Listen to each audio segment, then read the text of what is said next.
Ladies and gentlemen, good day and welcome to the Gland Pharma Ltd Q3 FY26 earnings conference call. As a reminder, all participant lines will be in the listen-only mode, and there will be an opportunity for you to ask questions after the presentation concludes. Should you need assistance during the call, please signal an operator by pressing star, then 0 on your touchtone phone. I now hand the conference over to Mr. Srinivas from the Investor Relations team. Thank you, and over to you, sir. Thank you, Rayo. Good evening, everyone. We welcome you to Gland Pharma earnings conference call for Q3 of FY26. I am Srinivas from the Investor Relations team at Gland Pharma. Today, we have Mr. Srinivas Sadhu, Executive Chairman, Mr. Shyamakant Giri, Chief Executive Officer, Mr. Ravi Mitra, Chief Financial Officer from India office, and Mr. Ella, CEO of Cenexi, who is connected virtually from France. We will begin the call with the business highlights from Mr. Sadhu, followed by operational highlights from Mr. Giri. This will be taken up by updates about Cenexi from Mr. Ella. And lastly, the group financial overview by Mr. Ravi. Before we proceed, I would like to remind everyone that some of the statements made today will be forward-looking and are based on management's current estimates. These statements should be considered in light of the risk associated with our business. This call is being recorded. The playback and our website shortly. I hand over the call to Mr. Sadhu for his opening remarks. Over to you, sir. Thank you, Srinivas. Good evening, everyone, and wishing you all a very happy and prosperous new year. Welcome to Gland Pharma's earnings call for Q3 and 9 months ended FY26. I will begin with a brief strategic overview, following which our CEO, Mr. Shyamakant Giri, will provide operational updates. Alan will then share an update on Cenexi, and Ravi will walk you through our financial performance. Now, let me give you a performance overview. I'm pleased to report that Q3 FY26 was a strong quarter, marked by solid revenue growth and improved profitability, reinforcing our confidence in full year FY26 performance.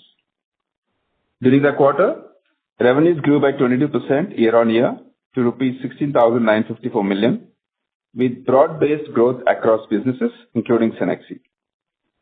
Adjusted EBITDA increased by 25% year-on-year to rupees 4,490 million, supported by higher base business revenues, continued traction in CDMO programs, cost efficiency initiatives, and a visible EBITDA turnaround at Cenexi. For the 9 months ended FY26, revenue grew by 12%, while adjusted EBITDA increased by 26%. This reflects strong execution, better operating leverage, and disciplined capital allocation. We remain confident in sustaining this momentum, supported by upcoming product launches, ramp-up of recently secured CDMO contracts, and incremental contributions from new capacities. Looking at the growth drivers and pipeline expansion, we are significantly expanding our cartridge fill and finish capacity from 40 million to 140 million units. Beyond cartridges and GLP-1s, our pipeline of complex products, including hormones, suspensions, peptides, RTU bags, co-development programs, biosimilars, and specialty injectable platforms, provides long-term growth visibility. We also secured multiple new CDMO partnerships across oncology, peptides, and prefilled syringes. What are our strategic focus areas? Our strategy is anchored on growth, capability, efficiency, and ROCE, with a clear objective of building Gland Pharma into a high-end, innovation-led CDMO and specialty injectables company. This translates into focus on CapEx and brownfield expansions to build differentiated capabilities, R&D investments to strengthen the product pipeline, cost efficiency initiatives to protect margins, new contract wins to drive sustained revenue growth, and Cenexi turnaround to enhance profitability. On the brownfield expansion front, over the next 5 years, we plan to invest approximately rupees 2,000 crores in CapEx, primarily towards BSS and ophthalmic lines, as well as CapEx towards CDMO contracts. Brownfield expansions will include new lines, lyophilizers, and additional warehouse capacity. India's pharmaceutical industry is undergoing one of the most exciting transformations in global healthcare. Rising R&D investments are fueling complex molecules, novel therapies, and deeper manufacturing capabilities. This is not just growth, it's strategic evolution. India Pharma is moving from being the pharmacy of the world to becoming a global innovation hub. Our investments are aimed at not only to support growth of base business, strong pipeline of CDMO contracts, but also pipeline of complex, differentiated, and higher value products, and will help us grow not just from volume-led, but also from value-led products as well. Selective and disciplined capital deployment will ensure strong ROC, healthy cash generation, and effective working capital management. Cost efficiency and margin sustainability is key to success. While driving growth, maintaining healthy margins remains a key priority. Our cost savings initiatives include yield improvement, alternate vendor development, alternative energy sourcing, enhanced line efficiencies, operational excellence programs, and automation. These measures typically deliver savings of 1 to 2 percentage points, helping offset any pricing pressure or product mix impact. Sustained base margins are supported by process optimization and alternate API sourcing, portfolio rationalization focusing on higher margin products, reallocation of capacity toward complex and niche formulations, increased automation and digitalization to improve productivity and reduce waste. R&D is also becoming a core differentiator, both in speed and delivering differentiated products for Gland. Our R&D investments continue to increase, reflecting our commitment to differentiated pipeline. During this quarter, we invested 5.4% of revenues in R&D, primarily focused on complex injectables, advanced delivery systems, and platform-based development. We filed 9 ANDAs, received 4 approvals, and launched 10 new products in the US.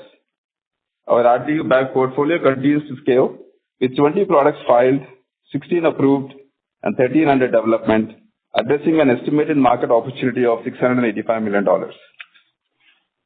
Our core development pipeline now includes 15 products under active development across high potential categories, including 7 505(b)(2) filings and 8 ANDAs, reinforcing our focus on differentiated injectable platforms.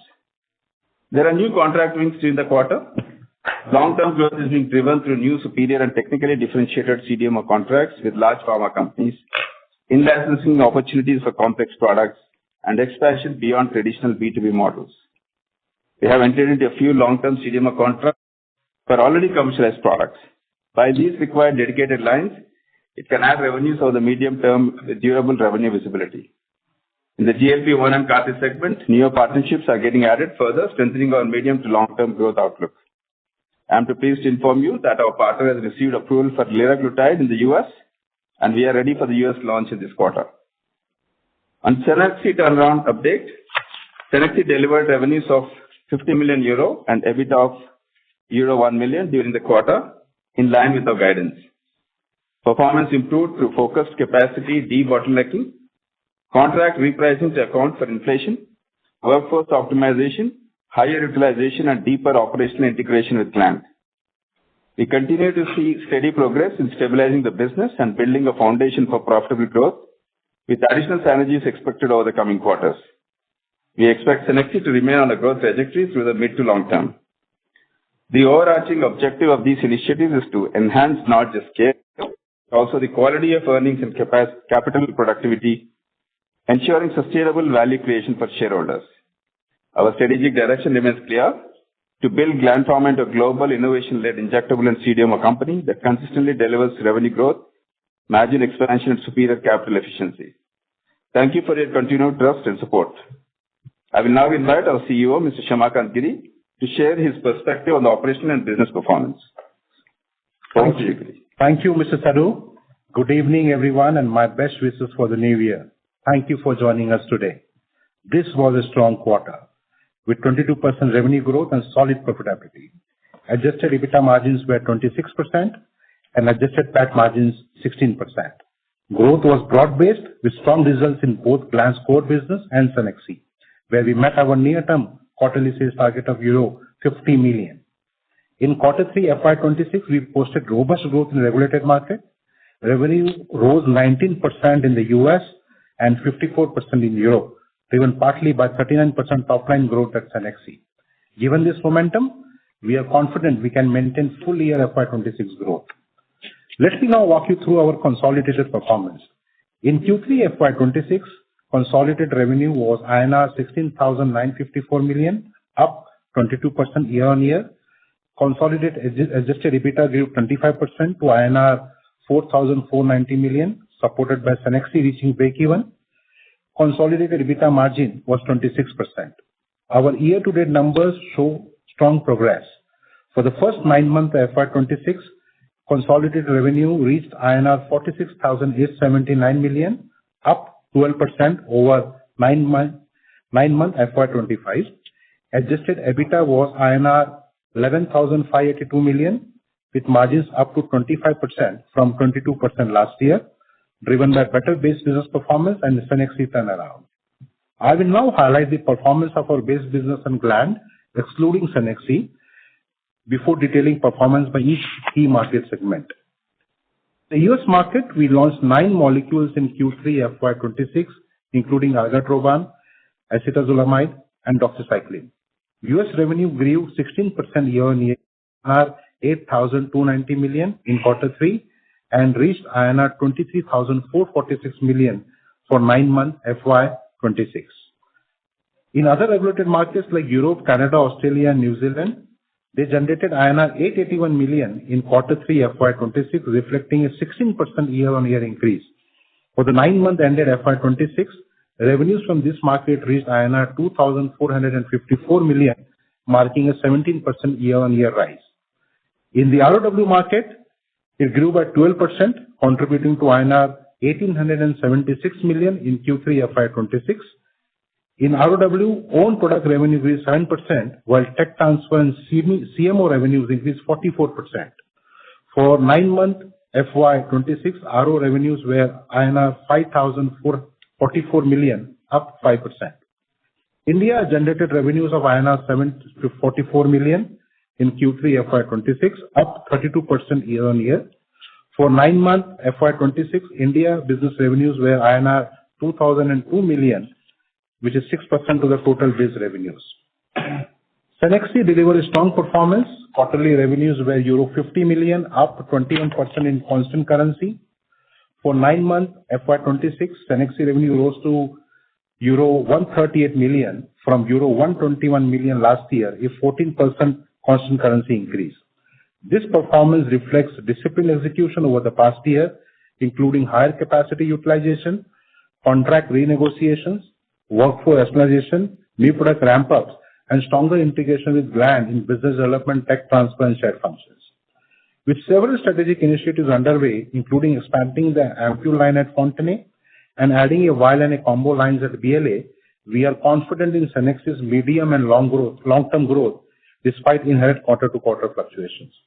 Overall, this quarter we strengthened our market footprint, driven by broader reach and more traction from our differentiated high-value product portfolio.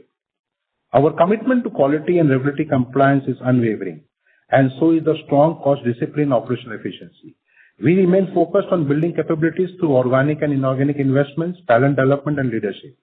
We believe these efforts position us for sustained growth and long-term value. In summary, our strong results this quarter reaffirm our strategic direction and ability to deliver sustained value. We are well positioned to seize future opportunities and drive long-term success. I will now invite Alain to provide more details on Cenexi's performance. Over to you, Alain. Thank you, Mr. Giri. Good evening and Happy New Year to everyone. This has been a strong quarter at Cenexi, and we are pleased to have delivered on our guidance. Cenexi recorded 50 million euros in revenue this quarter, a 21% increase over the same period last year, and the highest quarterly revenue during CY 2025. All sites showed a major revenue improvement compared to the previous year, with a pickup in revenues from Hérouville and Fontenay. We are happy to inform you that we delivered an EBITDA of 1.4 million euros in Q3 FY26, in line with our guidance. This underscores that our turnaround strategy is gaining momentum. During the first 9 months of FY26, revenue stands at 138 million euros, reflecting a 14% growth year-over-year and an EBITDA improvement by 10 million euros. I will now provide key site-level updates.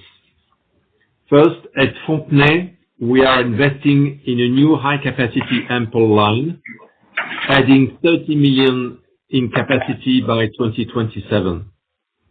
This will strengthen the position of the site on the market as the largest ampoule manufacturing site in Europe. The site will continue to improve realization by passing on price increases to customers in line with inflation and regulatory requirements. The activity of our Hérouville site continues to grow strongly, supported by the continuous ramp-up in production of two products launched in 2025, an inactivated vaccine and a sterile ophthalmic gel. Both sites in Braine-l'Alleud and Osny maintain strong momentum and profitability. At Braine, we are planning to install a new vial line under an isolator. Also, we will install a new combo line for pre-filled syringes and cartridges in 2026. This line will significantly increase our manufacturing capacity and allow us to attract new high-value projects. We remain confident in our outlook for calendar year 2026. The strategic initiatives and investments made so far are expected to begin delivering meaningful results from 2026 onward, setting the stage for sustained momentum. Thank you for your attention. I now invite Ravi to take you through our financial performance in more detail. Ravi, over to you. Thank you, Anna. Good evening and a very happy new year to everyone. Thank you for joining us today as we review our financial performance for the third quarter and 9 months of FY26. I am pleased to share that Q3 FY26 was a strong quarter for us, marked by healthy revenue momentum across key markets and continued improvement in profitability. Our consolidated revenue for the quarter stood at rupees 16,954 million, reflecting a year-on-year growth of 22%. The base business performed well, with the revenues of rupees 11,790, reflecting a year-on-year growth of 16%, supported by broad-based improvements across geographies. Cenexi also delivered a solid performance, with the revenues increasing 39% year-on-year to INR 5,164 million. Overall gross margins for the quarter was 66%, broadly in line with the previous year and higher compared to 63% of previous quarter. Excluding Cenexi, base business gross margins stood at 61% versus 63% last year, primarily due to product mix and similar to Q2 of FY26. Our performance for 9 months FY26 has been equally robust.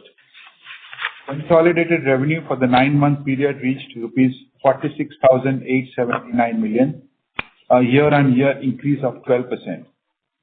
Base business revenues came in at rupees 32,965 million, while Cenexi revenues rose 26% year-on-year to rupees 13,913 million. Overall, gross margins improved to 65%, up from 62% last year, driven by a favorable business and product mix. Excluding Cenexi, base business gross margins were 60% compared to 57% in the previous year. Expenses during both Q3 FY26 and 9 months FY26 were higher, primarily on account of increased R&D investments, employee costs, and certain one-time items. R&D expenses for the quarter stood at rupees 650 million, representing 5.4% of sales, up from rupees 437 million last year, demonstrating increase in R&D efforts and filings. Our R&D programs, including complex pipeline, continue to progress well. For the 9-month period, R&D expenses were rupees 1,725 million, or 5.2%, compared to rupees 1,419 million last year. During Q3 FY26, Adjusting for ESOP-related non-cash expense of rupees 141 million, EBITDA stood at rupees 4,490 million, of 26%. The EBITDA margins were in line with Q3 FY25 despite increased R&D spend. For the base business, excluding Cenexi, adjusted EBITDA was rupees 4,342 million with a margin of 37%. We are particularly pleased that Cenexi delivered positive EBITDA of rupees 148 million during the quarter. For 9 months FY26, adjusted EBITDA after excluding ESOP-related expense and one-off items stood at rupees 11,582 million with a margin of 25%. For the base business, excluding Cenexi, adjusted EBITDA was rupees 11,965 million with margin of 36%. Cenexi's EBITDA loss narrowed significantly to rupees 383 million compared to 1,283 million rupees last year, a meaningful improvement. Other income, comprising mainly foreign exchange gains and interest from bank deposit, amounted to rupees 632 million in Q3 FY26 and rupees 2,049 million for 9 months FY26.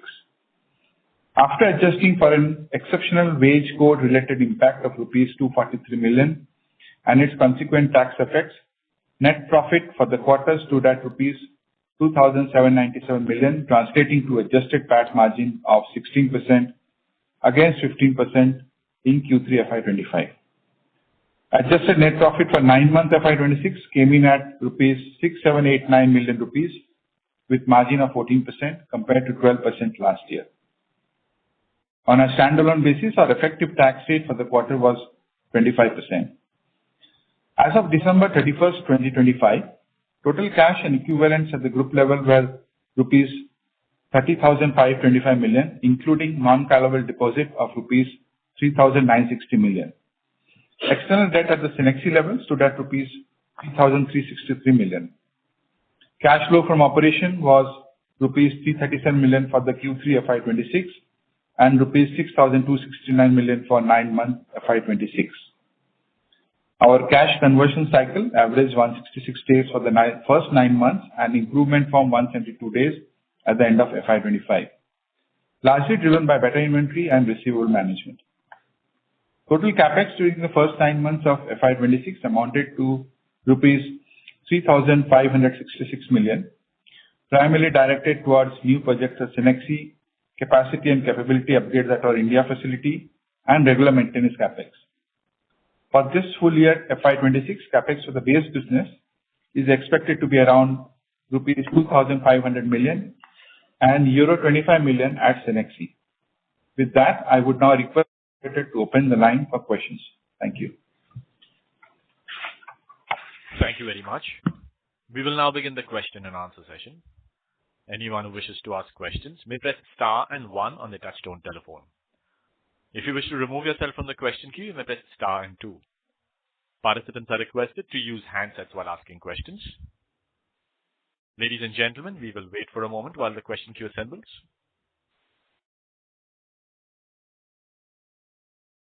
The first question is from Tushar Manudhane from Motilal Oswal Financial Services. Please go ahead. Thanks for the opportunity. So firstly, on this CMO contract, if you could also share what's the size of this contract and the timeline for completing this contract and starting timeline for this contract. The one with respect to oncology with big pharma. Sure, you're referring to the new CDMO contract. That's the timeline is 28, probably third or fourth quarter, end of 28.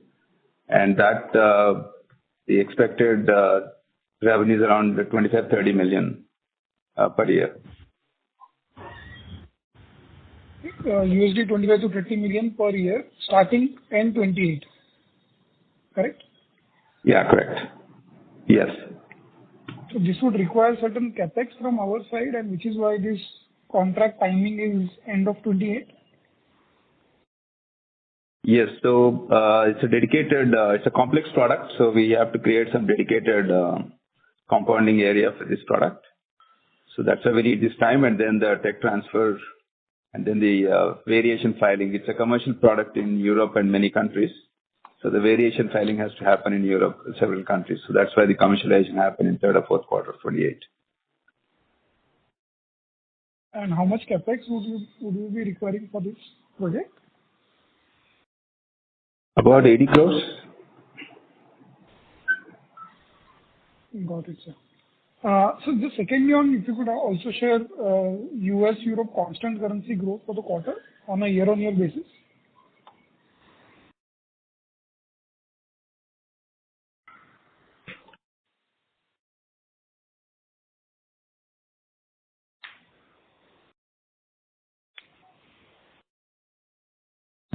About 5%. In US and in Europe? Overall, it's around 5%. You can take overall. For the base business? Yeah. Got it. And just lastly, if I may, if you could share milestone and profit share for the quarter?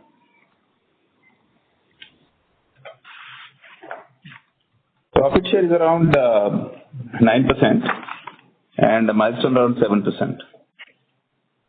Thank you, sir. I have no question. I'll join the meeting. Thank you. Yeah. Thank you. The next question is from Tarang Agarwal from Old Bridge. Please go ahead. Hi. I had two questions.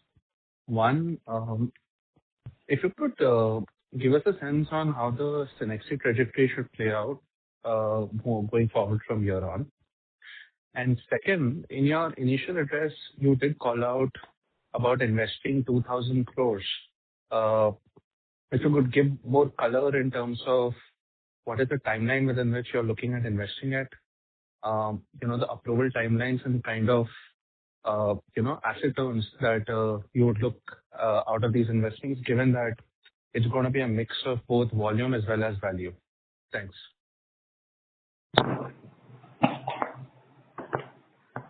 So I'll take the capex question first. So we would be building a brownfield expansion of a capacity which would be adding to existing vial, lyo, other delivery formats, and that is considering the increased demand and other expectations we have. In addition to that, we are also putting up BFS line. We are putting up new ophthalmic line, which is suspension line, and this would be spent over a period of next 5 years.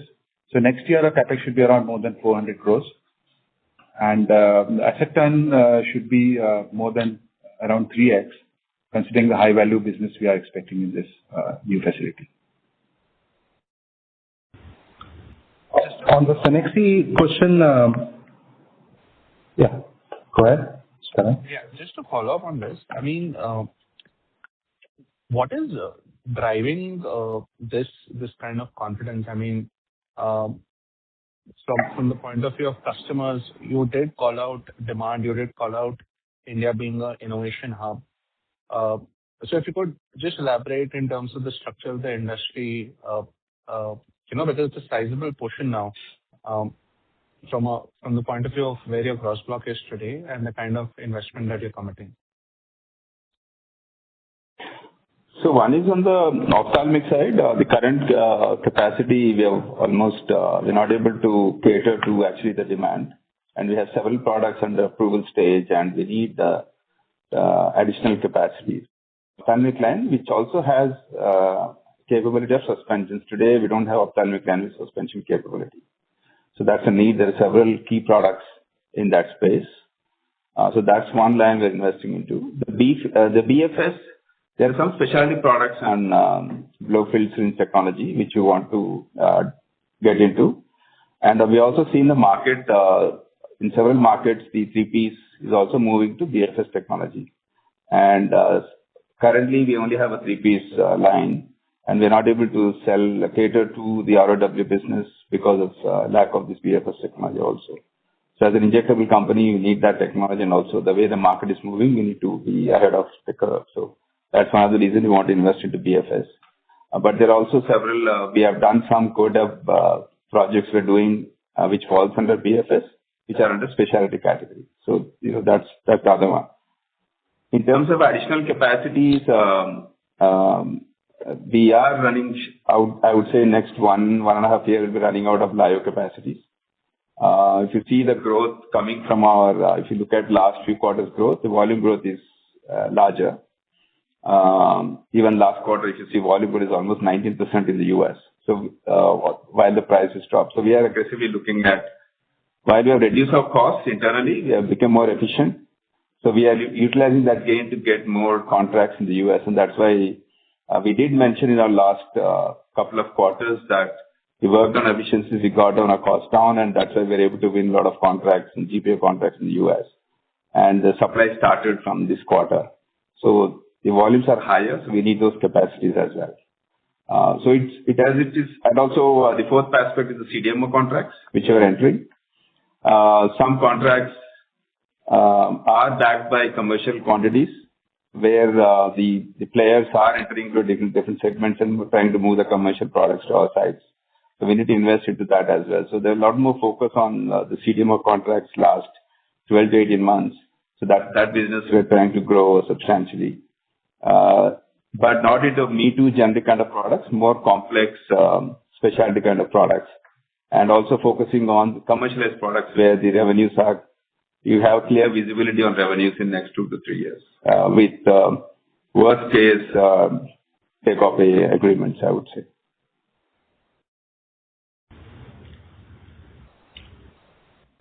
And Tarang, on your Cenexi question, the performance in this quarter reflects a disciplined execution over past so many quarters, including capacity utilization, workforce, rationalization, optimization, ramp-ups, and all of that. So there will be quarter-to-quarter fluctuation, but overall on an annualized basis, we EBITDA to remain positive, and we are confident in Cenexi's medium to long-term growth. Just to follow up on Cenexi, so would it be fair to presume that 50 million euro is a good baseline to work with now? Yes. So on an annualized basis, yes, you can take it to 100, but there could be some quarter-to-quarter fluctuation. Yes. Thank you.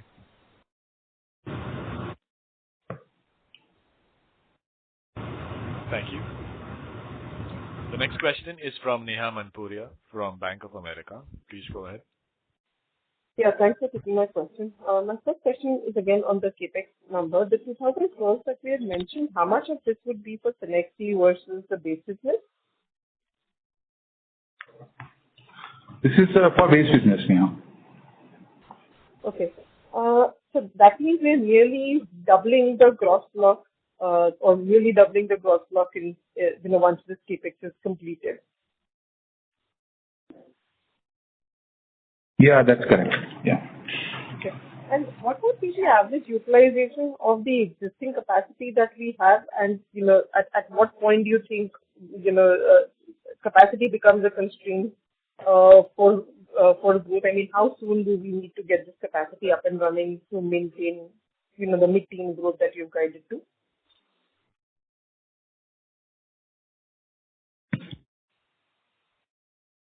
It depends on the lines, but most of the lines we are running at 80 to 90% capacity. Some lines are almost chock-a-block. Only pre-fill syringe we have enough capacity, and we're not investing into that. And of course, the cartridge, these are new technology we got into. Those we have enough capacities. But if you look at lyophilizers or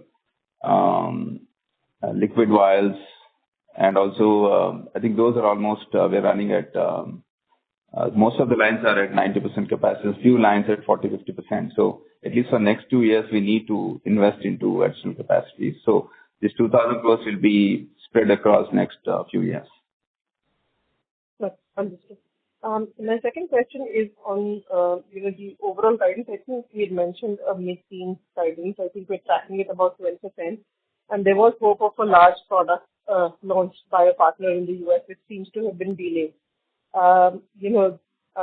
based on the 12% growth in the 9 months, do we still have confidence in that 15%? And what's the update on the Dalba launch by the partner?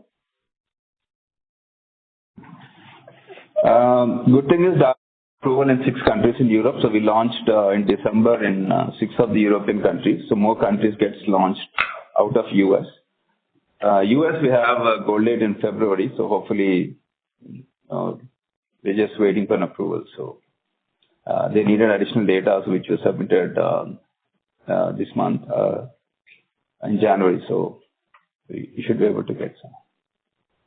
And let's assume, Dalba does not come through instead. Would we still be able to maintain the mid-teen growth that we've been guiding to? So there are additional demand which came from Europe. So that will at least offset some of the gain, even some of the losses if you don't get an approval. But hopefully, they're also trying to get a player so that we can ship out some batches. So if that happens, we'll see some numbers coming for the US as well. Okay.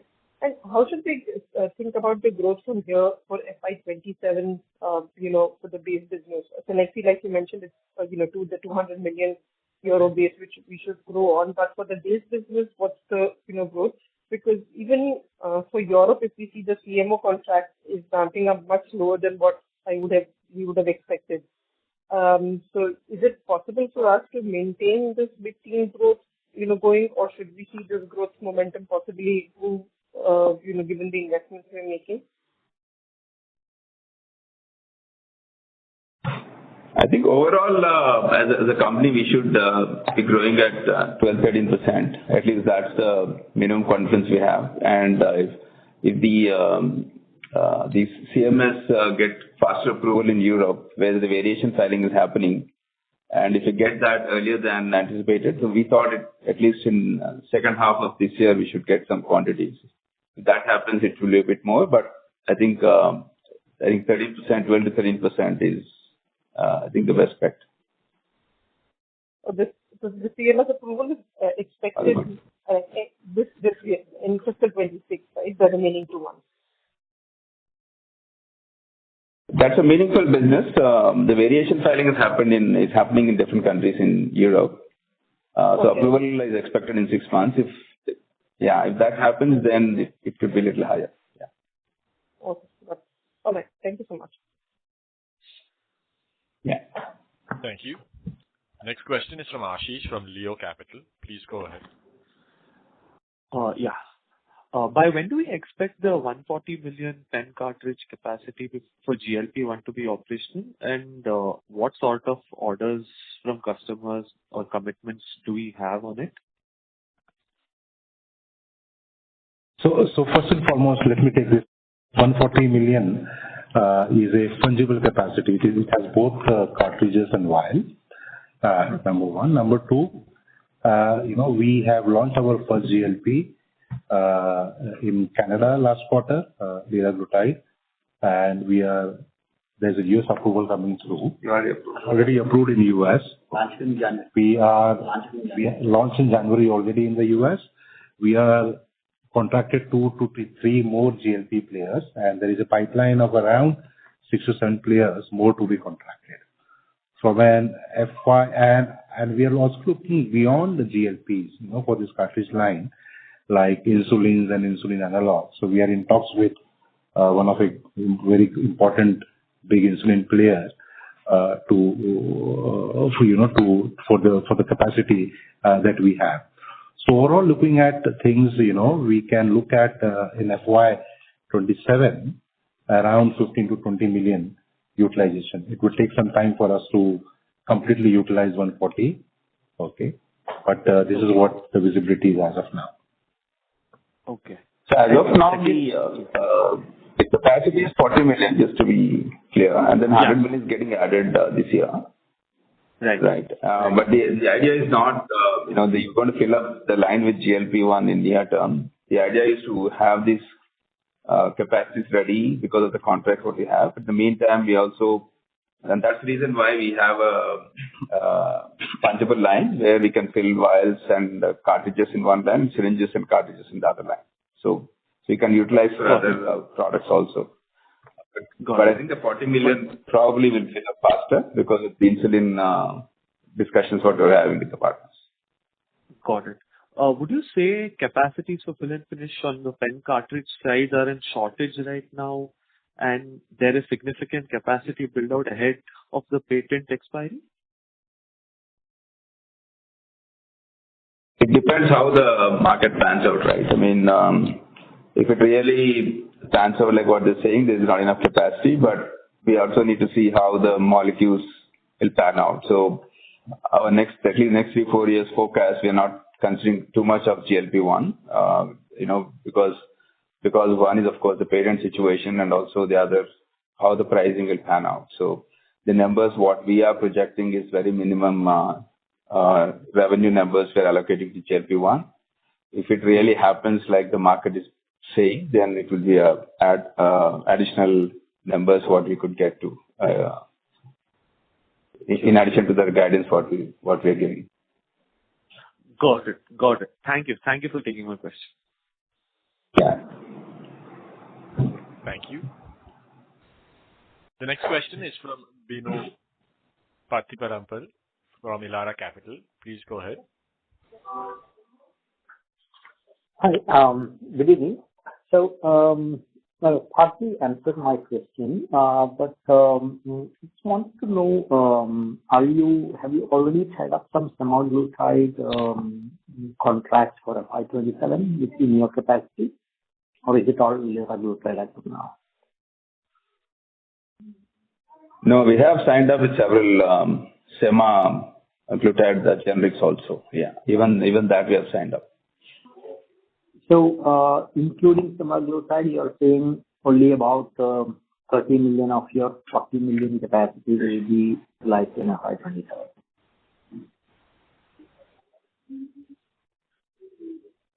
See, if you add up, what customers are estimating and you project it will be a huge number. So we don't want to be too optimistic on that. We have to be a little conservative on how the market is behaving, because we also need to look at one of the key areas is we don't want to sell at a price where it's not workable. So from capacity perspective, we have built in, but as a de-risking strategy, we took a fungible line so that we can also use it for other products. So, but what we're saying is, in addition to GLP, we are also, because we're already making insulin for Eli Lilly for several years. So we also have that experience. So we're talking to insulin manufacturers who have commercialized this product in large numbers. So that could be a big item for this line, at least for the 40 million line. In the meanwhile, we look at how the market behaves and if you have to sign more contracts or are the contracts what you sign is good enough to fill those lines. Got it. And when do you expect the additional 100 million capacity to be online? That will be next 5 months. The line is actually getting delivered next week, sorry. So by the time validations and everything will happen, maybe 4 months. So by second quarter, the line will be ready to take exhibit batches. Oh, okay, understood. And one last question. After several quarters of US revenue around high $90s million per quarter, this quarter you have shown some improvement in US or developed markets to around $104 million. Do you think there is a chance that this can dip below that further, or this would be a new base on which you will grow on a quarterly basis? I did mention in today's call and also previous calls that some of the contracts of our top 10 products what we launched, the GPO contracts a few years ago, we got it three quarters ago. The supplies would be starting from third or fourth quarter of FY26. And that's why you're seeing the uptick. I mean, if you see the volumes compared to previous quarters, it's higher. I mean, the volumes are almost 19% higher if you look at year on year, and I think 16% on quarter on quarter. So these volumes are some coming from the new contracts what we have signed up. And, this will get annualized next year. So it's basically what we lost, we got it back this year, I would say. Great. Thank you. I will turn back to you. Yeah. Thank you. Before we take the next question, a reminder to participants that you may press star and 1 to join the question queue. The next question is from Sajal Kapoor from Anti-Fragile Thinking. Please go ahead. Yeah, thank you for taking my questions. Mr. Sadhu, beyond the reported turnaround at Cenexi, and congratulations, by the way, you have been sounding very positive over the previous few earnings call that this business will turn around. Now that the turnaround has happened, the question or the optics will now obviously shift to the EBITDA margin and the ROCE, because it's relative to our base business where we were before the acquisition. We were a lot higher on the EBITDA as well as the ROCE, and both those metrics have been diluted by Cenexi. So what is the steady state, maybe a midterm 3-year kind of a roadmap to try and bridge the gap both on the ROCE as well as the EBITDA between our base business and Cenexi? One of the initiatives, of course, we are still working on efficiencies at Cenexi to improve the EBITDA. On the BD front, we have integrated Gland and Europe BD. Sometimes it will not reflect directly into Cenexi's business, but it also, as a Concall company, you should start looking at it. If you look at this quarter itself, our milestone income in the US actually has come down drastically, but overall it's only 2% decrease because most of the actually milestone also came from our contracts in Europe. So you should also see that how the Cenexi and Gland together is also helping the company, which we talked about initially, but the focus was mostly on how to turn around. But also we should see in parallel what are the synergies we can get out of this business, which will not directly seen from Cenexi's business, but as a Concall business, what you can get out of this. So you will see the European business growing. And we also have to see, the 35% business is great, but also we have to see how dependent are we on US. We have seen 2 years back when we had a setback, we were so dependent on US, we decided, okay, we need to de-risk ourselves, right? So you should also look at, today we are dependent on US for 50% of business, so 25% is in Europe. Now the quality of the business we have to improve for sure. One is, of course, in getting the efficiencies back. Second, how to improve the portfolios of Cenexi. That's the reason why you see investments going into higher end products, not just ampoule business, which is there. And in pharma it takes time, so it's that transition we are doing. And also it has capabilities which Gland can exploit, whether it is hormonal products, which we can't make, or the controlled substances which we can't make. Now again, you have to look at from a synergy perspective. So as Gland, we cannot do those kind of products. With Cenexi, we can do that product. So in the future, you might see revenues coming out of Gland base business, but it wouldn't have happened if we don't have Cenexi. So as a company, I think we should start looking at how Cenexi has contributed to Gland, how Gland has contributed to Cenexi, rather than independently looking at Cenexi and see. Because that's how, when you make an acquisition, we just don't look at the single business. We see as a whole how the business works. And I think that's what we tend to tell that, okay, fine, we are turning it around, but how Cenexi is also contributing to us. So we see several our development projects now. We have started R&D and some products where Gland cannot do it because of the facilities what we don't have, where Cenexi has. So we start manufacturing from there. So I think from a long-term strategic perspective, it's a move we consciously took. Yeah, it took time for 2 years to get it turned around, and it's our first acquisition, and we are integrating it. So you see more positive results independently for Cenexi and also as a Concall company. Sure, that's very helpful, and thank you for detailing the response, which kind of helps us better understand the overall synergies and the dynamics, because absolutely, I agree that you can't just look at the individual businesses as individual parts. You have to look at the whole. So I completely appreciate that. Thank you. My second and last question is regarding this biologics CDMO. So we are tripling the capacity, right? If I'm not mistaken, from 8 million or 8 KL to 23 KL. And what is the expected ROCE, and is this capacity expansion all backed by sort of contracts that we have signed either with Dr. Reddy's or otherwise? I mean, how confident are we in terms of utilizing this enhanced capacity, and what is the hurdle rate in terms of return on capital?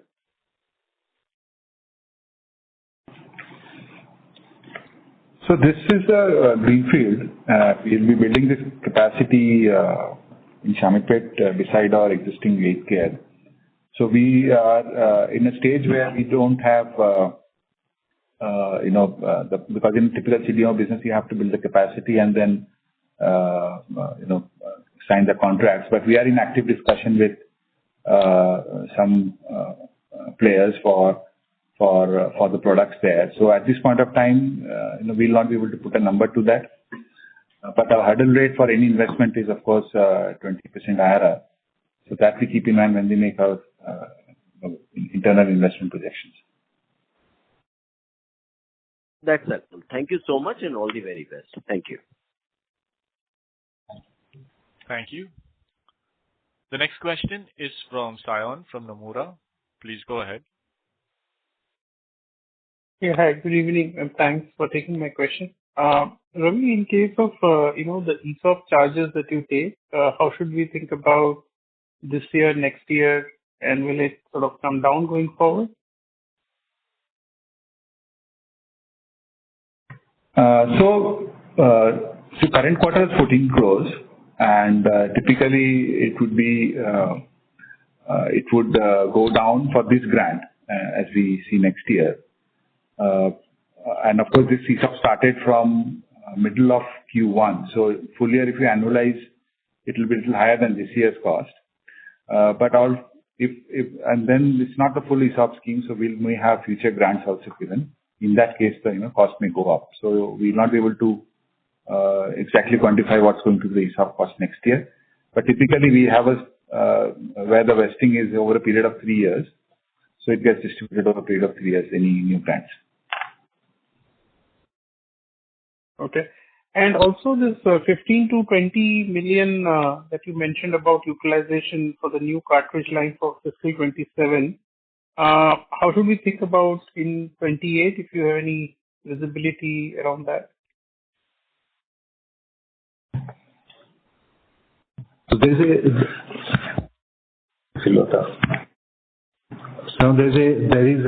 So we spoke this capacity utilization with insulin. As Mr. Sadhu also told, we are talking to a big pharma company on the insulin side. And on the other hand, there is a pipeline of 7 to 8 GLP-1 customers also, where the talks are going on. So I think 28 will be far better than 27. I don't have a number now, but we are looking very positive and very optimistic about taking this line ahead. Great. So just, for fiscal 28, as you see GLP scale up, you see the CDMO contract coming through. And also, you talked about synergy benefits coming out of Cenexi. So for the base business, should we expect stronger growth in fiscal 28 versus 12-13% that you talked about for fiscal 27?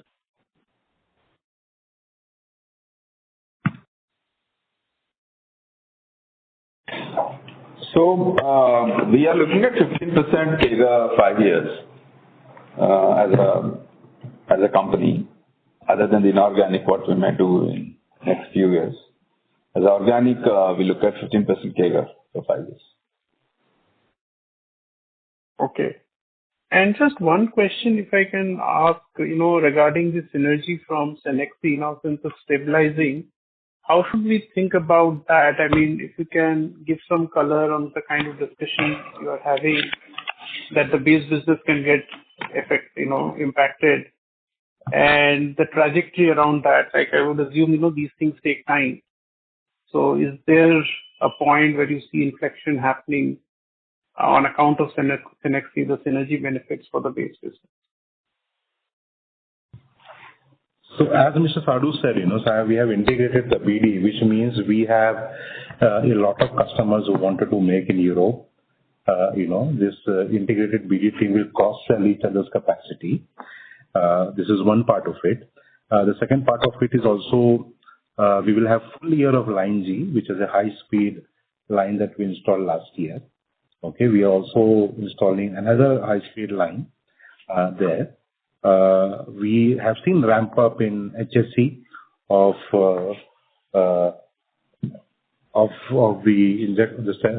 inactivated vaccine and also on the Ophthal gel. With respect to synergy, yes, BD, as I told you, there's a tech transfer synergy there's a knowledge transfer happening between both the tech transfer team. There's a synergy around efficiency, there's a synergy around quality teams and all of that. Yes, a lot of synergies are at play. Okay, difficult to quantify at this point in time, but we have seen, we have taken baby steps and we have seen benefit coming out of this synergy. So just to add to on the softer aspects, from the BD perspective, several customers, we are doing a joint tendering now. Especially we have, we discussed about capacities earlier in the call. We have a lot of ampule capacities, and there are a lot of tenders, global tenders coming from the big pharma to consolidate ampule business. So we have actually participated in 2 tenders where some volumes, we are quoted from Cenexi and probably 70% from Gland. So these kind of stuff will happen. I mean, when I'm saying 15% CAGR, we are not included these because these are happening. But we are pretty confident because if you look at how the entire market scenario is, even the companies are trying to integrate 15, 16 CMO services to one company, and we have all that under one roof. So we did participate in 2 large tenders, 60-70 million ampule tenders jointly. And, there are also products, the companies who are taking CDMO services from Cenexi, they are actually talking to us to in-license products from Gland. So that will open up. So we have licensed 4 products last quarter in Europe. That's where you see some milestone income from Europe as well. So that has also panned out well. So if you start launching those products in Europe, you'll see some revenue coming out of in that market also. So that's again, ongoing process where it's a new entry for us in terms of filing dossiers in Europe. We have just 4 approvals which we have licensed out, but that is a growing business. So in that sense, a lot of companies are trying to license products. That's one area we're looking at. And also, we are also giving companies opportunity to grow their business because of the cost structure in Europe. They're not able to compete well in the ROW markets. So they're losing share. So we are offering services to them in India so that they can get a better pricing so they can increase the volumes as well. So so several areas where we are working together. Understood. Okay. Thank you. Yeah. Thank you. Next question is from Abdul Qadir Piranwala from ICICI Securities. Please go ahead. Hi, sir. Thank you for the opportunity and congratulations on a good set of numbers. So my first question is pertaining to your Europe business. So for Gland and Cenexi, both of these segments, we have seen very good growth this particular quarter. So just wanted to understand here that, what is the kind of opportunity you're seeing in Cenexi first on this inactivated vaccine and, this sterile gel. And for Gland as well, would this quarterly run rate be sustainable in the quarters ahead as well? Okay, so on these 2 products, inactivated vaccine, and the sterile gel, there is a ramp up that we have seen, and these are products from the innovative pharma side. Okay, inactivated vaccine though is seasonal, but we have seen a more ramp up quarter by quarter. This will continue to grow, and similarly the Ophthal sterile gel. On the other question that you asked on the growth, yes, as I told in the past that all the effort still continues, but all the effort that we started beginning of 2025 is now showing results in some way. We'll push the pedal more, and we make sure that on an annualized basis, Cenexi remains on course, and we confident on Cenexi's medium and long-term growth. Understood. And this is on your, gross margins for the base business. So despite, your share going up significantly as compared to where you were last year. I think the gross margins are still better. So would it be fair to assume that the new businesses are at par at what you are currently doing in US or in Europe itself? To be honest, actually, if you look at the prices wise, it's down. But we became more efficient, I would say, with initiatives which we took. So that's why we're able to maintain the margins and be more aggressive in terms of pricing. So if you see there was a price drop of almost 5-6% if you compare to the previous, but still we're able to maintain margins because our costs have come down.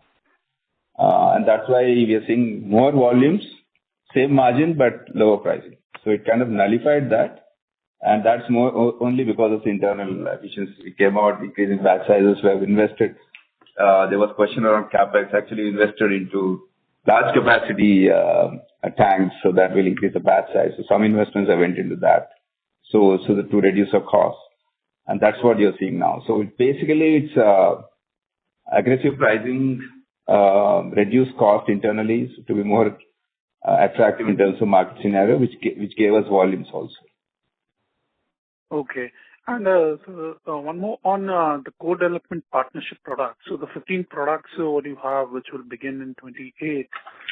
So what is the TAM for these 15 products? And and from an F28 perspective, how many products of that we should see getting commercialized?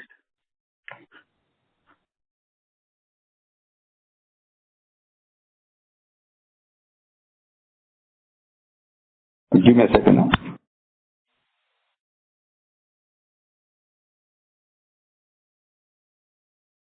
We will come back to you on this question.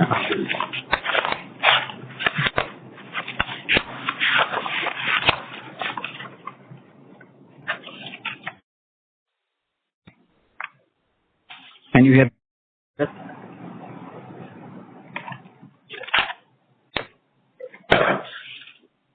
Hello?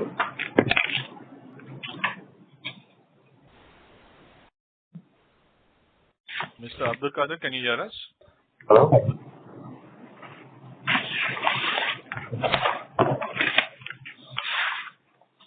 I think we lost it.